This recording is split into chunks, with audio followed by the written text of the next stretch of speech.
after being down 27 points. There's no question in my mind that the Lakers could potentially make some noise if they advance to the playoffs, being the 6th seed, and they don't go up against experienced bunches like Denver and, of course, like Phoenix. More so Phoenix than Denver to me, personally, because I love the idea of Anthony Davis being able to go against Jokic. Jokic, as great and phenomenal as he is, it's not always that way when he's going up against Anthony Davis. That's how I look at it. Yeah, I mean, the Lakers are going to be a dangerous team. And then there's the Kyrie of it all. So he goes to Dallas. For whatever it's worth, he and Luka are 1-3 in games they've played together so far.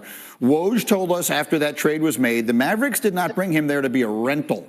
But you got LeBron talking so nicely about him at the All-Star game, all those kinds of things. Reading the tea leaves, do you think the future is still Kyrie in L.A. with LeBron as soon as next year? I think it's entirely plausible. I think it's all a matter of who's willing to dole out the most dollars. And if you're Kyrie Irving, you're in a pretty good position because the reality is since he's been there, he hasn't dwindled or diminished offensively. He's still spectacular. When you look at the Dallas Mavericks, it's a level of cohesiveness that you're trying to gather, which everybody understands between him and Luka Doncic. They made the deal just as much for Luka as it was for Kyrie. They knew what the team looked like whenever Luka went to the bench. Luka was complaining about how he needed an additional weapon. When they went out there and they got him, they got the guy that leads the league in scoring in the fourth quarter in Kyrie Irving, who is a champion, who is an offensive juggernaut. And so when you have that in your possession, obviously, are you willing to be deferential? Are you willing to share the basketball, particularly in key and pivotal moments? That was a question offensively. Defensively, that's not Luka and Kyrie's problem. That front line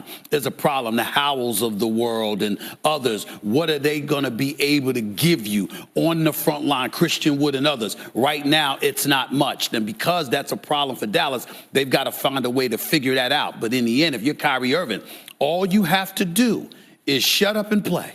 That's it. Yeah. Shut up and show up to work. That's all he has to, because there's no question about his skills. Right. We know that Kyrie Irving is a $50 million a year player as a talent. The question is he going to make headlines for the wrong reasons? All he has to do is, my advice, my personal advice, let me look at national television and say this. Go back to the days of Antonio Brown years ago. Remember about 2 or 3 years ago when Antonio Brown is playing for the Raiders? And all he has to do is shut up for 4 days. Yeah. And he's got $29 million guaranteed. And the brother couldn't keep quiet. He couldn't do it. Okay, it was a Thursday. All he had to do was get through that Monday night game and get to Tuesday, and $29 million of his contract would have been guaranteed. He couldn't do it. If you're Kyrie Irving, it's a little bit longer. Shut up for the rest of the season. Just play. Okay? Just play. Because he's down in Texas now. So some of that stuff that they were dealing with, you tolerate in New York City, they ain't going to tolerate down in Texas. Right. Texas is a little bit different. Right. Shut up, play, and all you got to do is sit back, and either the Lakers or the Dallas Mavericks are going to up the ante, and you'll get some of your bag. Maybe not all of it, the 200+ million Zach LaVine and Bradley Beal and those guys got, but you'll get a lot of it. Just shut up and play. That's it. All right. We'll see if Kyrie Irving heeds that advice. Quickly, before we finish up, in the East, we had Saturday night, we had an unbelievable game. Sixers, Celtics, right down to the final second, or actually the final tenth of a second with